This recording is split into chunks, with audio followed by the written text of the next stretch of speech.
A paz do Senhor Jesus, estou aqui para gravar mais um vídeo para nossa reflexão. Fazia algum tempo que eu não gravava o vídeo no sentido de trazer uma palavra ao nosso coração, mas hoje como eu faço os meus vídeos sempre na segunda-feira e posto, hoje me veio uma palavra no coração sobre para refletirmos o que nós perdemos como criatura no jardim do Éden, o que aconteceu de nós nos extraviarmos tanto da presença de Deus, como tem acontecido hoje em toda a história da humanidade, do que foi perdido no jardim e o que acarretou do que nós estamos vivendo hoje em pleno século XXI, com tantas, como eu sempre venho falando nos meus vídeos, com tanta imoralidade. Estava agora há pouco olhando o Instagram e vendo o que é postado e tanta destruição, né? Tanta sensualidade, tantas pessoas que vendem o corpo na internet para terem likes e enfim. Mas não é essa a questão que eu quero entrar. Eu queria trazer a nossa reflexão hoje, trazer dois textos para a nossa reflexão, que um está em Gênesis 3, quando o Senhor cria o homem antes no capítulo 1 e capítulo 2, onde a Bíblia relata que o Senhor criou o homem, criou trouxe à terra, o mundo, à existência, criou os luminares, criou os animais e criou o homem, criou Adão e da costela de Adão criou Eva. Nós temos esse maravilhoso cenário de perfeição entre Deus e a criatura e a criação, de relacionamento, onde o Senhor sopra o fôlego de vida em Adão e Adão então desperta e a vida em Adão, e o relacionamento de Deus começa com Adão face a face, rosto a rosto, olho no olho, né? Mas infelizmente essa glória que Deus havia dado a Adão, ao primeiro homem criado, dura até o capítulo 3, onde então Satanás, incorporado na serpente, tenta Eva e nós sabemos a história. Eva cai, Eva come o fruto e dá o fruto a Adão. E nós sabemos o que aconteceu. Eu queria ler aqui essa passagem que está em Gênesis, no capítulo 3, para termos fundamento bíblico, né? Que diz assim, capítulo 3, a partir do verso 1. Ora, a serpente era mais sutil do que qualquer animal do campo que o Senhor Deus havia feito. E ela disse à mulher: Sim, Deus tem dito, não comereis de toda árvore do jardim. E a mulher disse à serpente: Nós podemos comer do fruto das árvores do jardim, mas do fruto da árvore que está no meio do jardim, disse Deus: Não comereis dele, nem o tocareis, para que não morrais. E a serpente disse à mulher: Certamente não morrereis, porque Deus sabe, no dia em que dele comerdes, então vossos olhos serão abertos e vós sereis como deuses, conhecendo o bem e o mal. E quando a mulher viu que a árvore era boa para alimento e que era agradável aos olhos, e uma árvore a ser desejada para fazer alguém sábio, ela tomou seu fruto e o comeu, e deu também ao seu marido, e ele comeu com ela. E os olhos de ambos foram abertos, e eles souberam que estavam nus, e cozeram folhas de figo, e fizeram para si aventais. E eles ouviram a voz do Senhor Deus andando pelo jardim no frescor do dia, Adão e sua mulher, e se esconderam da presença do Senhor Deus entre as árvores do jardim. Então aqui nós temos a narração de que a serpente, Satanás, que aqui é representada pela serpente, chega a mulher e atenta, chega a Eva e atenta, e a Eva, no início, ela tem firmeza no coração e diz que Deus havia ordenado a ela que a ela e a Adão, que toda árvore eles comeriam do fruto, menos da árvore do conhecimento do bem e do mal, porque no dia que eles comessem esse fruto, os olhos deles seriam abertos e eles conheceriam o bem e o mal. E essa que me chama a atenção é que essa firmeza de Eva não dura muito tempo. Então a serpente vem com a tentação, sutilmente Satanás vem contradizendo o que Deus disse, e disse a ela: foi assim que Deus disse? Certamente não morrereis, porque o dia que comerdes desse fruto, serei como deuses, conhecendo o bem e o mal. Então, essa foi a tentação de Eva no jardim, e essa é a tentação que ecoa nos nossos corações até o dia de hoje. Primeiro, Satanás contradizendo aquilo que o Senhor ordenou, aquilo que o Senhor estabeleceu pelo seu próprio poder, tentando os nossos corações para fazermos nós duvidarmos da palavra de Deus. E, primeiro, contradizer aquilo que Deus disse. Segundo, a tentação da ganância, da existência, da autoexistência, sem estarmos conectados ao Criador, da autoexistência sem estarmos em comunhão com o Eterno, a existência por si próprio, por si mesmo, vivendo, como diz hoje em dia, a própria verdade. E essa é a tentação que ecoa nos nossos corações hoje, que nós ainda queremos ser como deuses, ainda queremos ser como Deus, na verdade. Queremos viver na nossa própria verdade, seguindo as imaginações do nosso próprio coração, e foi aquilo que Eva almejou. Está escrito, primeiro o Senhor diz, Satanás diz que no dia que se eles comessem do fruto, eles seriam como deuses. E no versículo 6, Eva, já desprovida de sua firmeza, já desprovida de sua austeridade contra desobedecer a Deus, ela vê que a árvore era boa, mas não é que a árvore era boa, é porque já em seu coração havia crescido essa ganância de ser como Deus e alcançar um novo estado de vida que não foi permitido por Deus. Eva aqui tinha a chance de conquistar a Imago Dei, a imagem de Deus, para toda a raça humana, mas ela decai de sua firmeza e vê que a árvore era boa para se comer, para alcançar um novo nível de estado, um outro nível de existência da qual Deus não permitiria, porque senão eles morreriam em seu espírito, em seu corpo e perderiam aquilo de mais precioso que nós tínhamos em Adão, que é a imagem e semelhança de Deus. Está escrito, e aí nós conhecemos a história que Adão come do fruto e dá também a Adão, e os olhos dos dois são abertos. E o que chama a minha atenção é que a primeira consequência desse ato dos nossos primeiros pais foi que eles se esconderam da presença de Deus. Um relacionamento que começa quando Deus cria o homem, a sua imagem e semelhança, e sopra o fôlego de vida, um relacionamento que começa face a face, rosto no rosto, olho no olho, agora termina drasticamente do Senhor, de Adão e Eva se escondendo da presença do Senhor, porque eles temeram ouvir a voz de Deus, e eles se escondem, estão envergonhados, porque souberam que estavam nus e feridos em sua existência, se escondem da face de Deus. Essa é a nossa tragédia. Nós nos escondemos de Deus, nós procuramos uma existência sem Deus e procuramos nos esconder nas trevas para que o Senhor não nos veja aquilo que nós fazemos no oculto, aquilo que nós fazemos quando ninguém está vendo. E eles se escondem e nós sabemos, esse é o nosso dilema, essa é a nossa tragédia daquilo que aconteceu no jardim. O Senhor, nas minhas conjecturas, o Senhor primeiro cria Lúcifer e dá a Lúcifer a prerrogativa de adorador, de proteger a glória do Senhor. Lúcifer cai, então o Senhor delega essa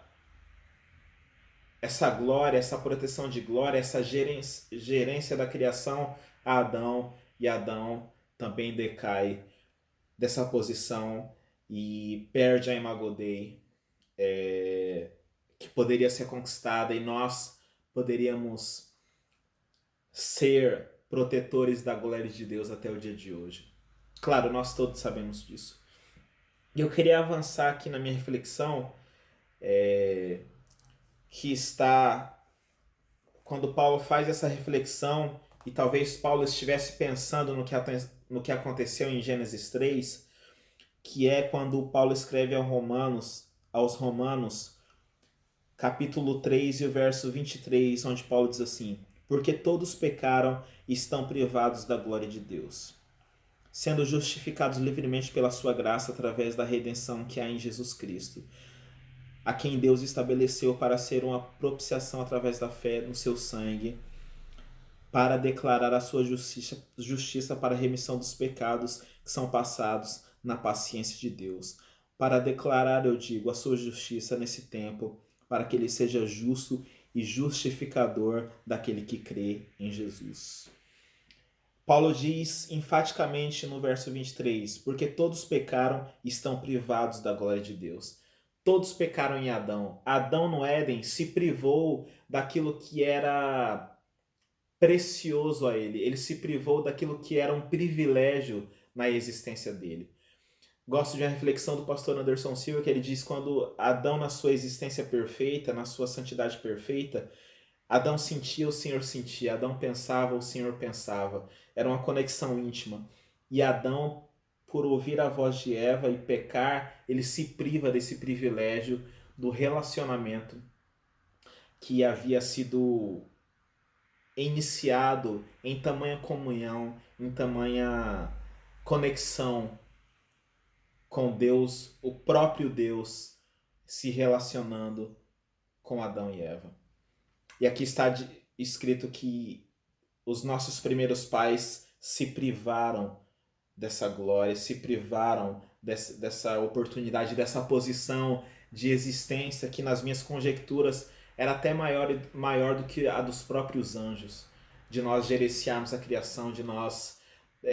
Adão nomeou os animais com extrema perfeição, Adão cuidava do jardim e ele é privado desse privilégio, dessa majestade, dessa nobreza que havia nos nossos primeiros pais. E Paulo continua. E aí Paulo começa a falar da redenção de Jesus Cristo. Por que, que a obra da cruz é tão importante? Porque em Jesus, quando Jesus vem à Terra, encarnado em sua humanidade, Jesus, ele não só resgata a criação das mãos de Satanás e devolve a Deus Pai, mas Jesus resgata a nossa imagem e semelhança feita originalmente em Deus, e Cristo resgata a glória que o Senhor deu a nós em Adão. O Senhor resgata essa glória que pertencia a nós no início, da qual nós fomos privados. Claro, estamos no estado da graça, ainda não podemos contemplar Deus face a face, ainda não podemos existir sem pecado de forma perfeita. Um dia, quando Jesus consumar a nossa redenção e voltar na sua segunda vinda, no esplendor da sua glória, um dia nós teremos sim a perfeita redenção. Mas Cristo já resgatou isso para nós, mesmo no estado da graça. Por isso que nós temos que nos lembrar da cruz todos os dias, porque Cristo devolve para nós aquilo que era nosso, daquilo que Deus por graça nos delegou no jardim do Éden. Essa é a importância da obra da cruz de Cristo, essa é a importância da obra da redenção, que Cristo nos devolve a imagem e semelhança de Deus, Cristo nos devolve um estado de existência da qual nós tínhamos antes da queda.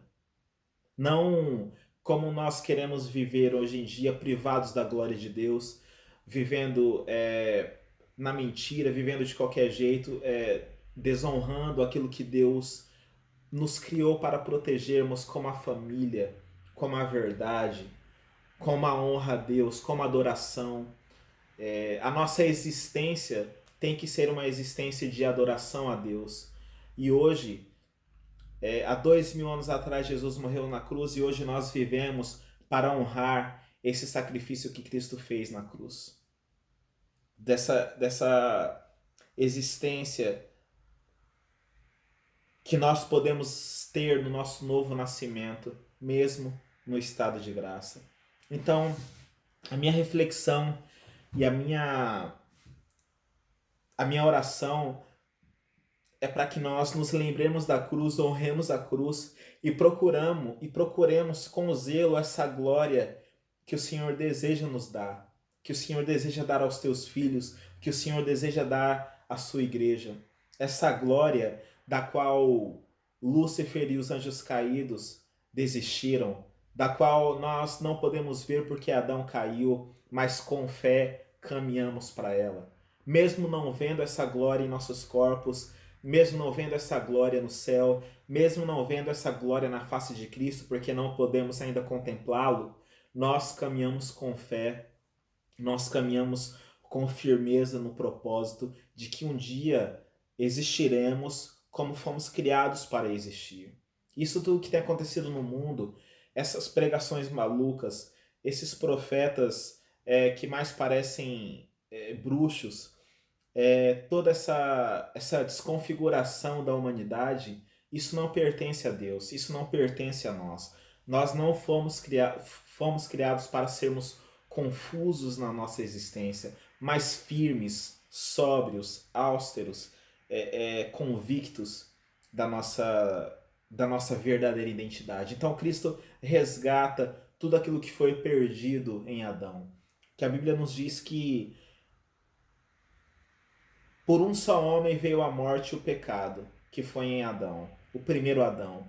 E o segundo Adão, que é Cristo, veio a redenção da raça humana. Então, de um lado nós temos o primeiro Adão que perdeu a glória de Cristo, a glória de Deus, de Cristo, de Jesus. E do outro lado nós temos Cristo, que o segundo Adão que recuperou essa glória para nós e nos deu uma eternidade na luz inacessível, onde habita a paz, onde habita a santidade, onde habita a pureza.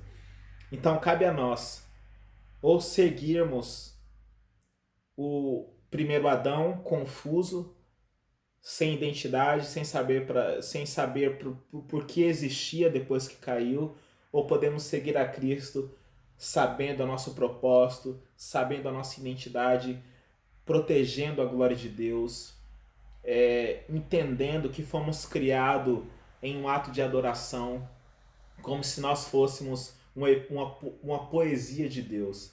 Deus não precisava nos criar, Deus não precisava trazer nada à existência, Ele o fez porque foi do agrado dele, porque Ele podia fazer. O universo está exposto a nós como testemunha do poder esplendoroso de Deus. Deus não precisa de nós. Então, o que Cristo foi resgatar na cruz foi a nossa identidade, foi a nossa redenção, foi o nosso corpo glorificado que um dia teremos, e isso tem que ter valor em nosso coração, de nós honrarmos a cruz, de nós dizermos não ao mundo. A Bíblia nos diz que aquele que faz amigo do mundo é inimigo de Deus. Então nós não andamos segundo o rugimento do mundo, mas nos renovamos no nosso entendimento e que do nosso entendimento transcende em atos de adoração a Deus, em atos de justiça, em comportamento santo, em todas essas dádivas que o Senhor nos oferece. Então, a minha oração é para que nós digamos sim à cruz de Cristo. A minha oração é para que nós digamos sim à família, digamos sim à não desconfiguração da raça humana, da identidade humana, dessa confusão que tem acontecido, de desconstrução, que nós possamos ter coragem de aceitar os absolutos bíblicos, a verdade que não é subjetiva, que não é cada um tem a sua, não. Mas olhemos para a cruz de Cristo. Gênesis 3, perdemos algo precioso. Em Romanos, Paulo nos diz: fomos privados da glória de Deus, perdemos a glória de Deus, mas em Cristo nós temos a nossa redenção. Eu queria terminar o vídeo dizendo: nós estamos caminhando para o fim. Cabe a nós olharmos para trás, para a cruz, relembrarmos, na verdade, olharmos para a cruz, olharmos para Gênesis e refletirmos sobre o que perdemos em Gênesis, no Éden, e o que nós iremos ganhar se nós dissermos sim à cruz do Senhor. Como nós iremos existir no estado completo de redenção. E lembre-se, mesmo no estado da graça, nós já temos a imagem e semelhança de Deus no nosso ser. Basta diariamente nós conquistarmos isso através da oração, através da vida santa, que vai redefinindo a nossa existência, reconfigurando o nosso ser, e pouco a pouco nós vamos nos parecendo mais com Cristo. Então pense nisso, pense, reflita sobre o que nós perdemos no Jardim do Éden, reflita sobre o que nós conquistamos em Cristo, o que Cristo conquistou para nós, e reflita se vale ou não a pena aceitar a Jesus hoje e existir sem pecado um dia na eternidade. De nós podermos existir sem o medo e sem a insegurança de pecar. Porque hoje nós podemos pecar. No estado da graça, nós podemos bater cabeça, nós podemos dizer não a Cristo, nós podemos viver a nossa própria verdade, mas um dia nós teremos a Imago Dei completa no nosso ser e não mais poderemos pecar, não mais poderemos ofender a Deus. Então pense sobre isso e reflita se vale ou não a pena dizer sim a Cristo hoje, no presente, no momento que nós temos diante de nós.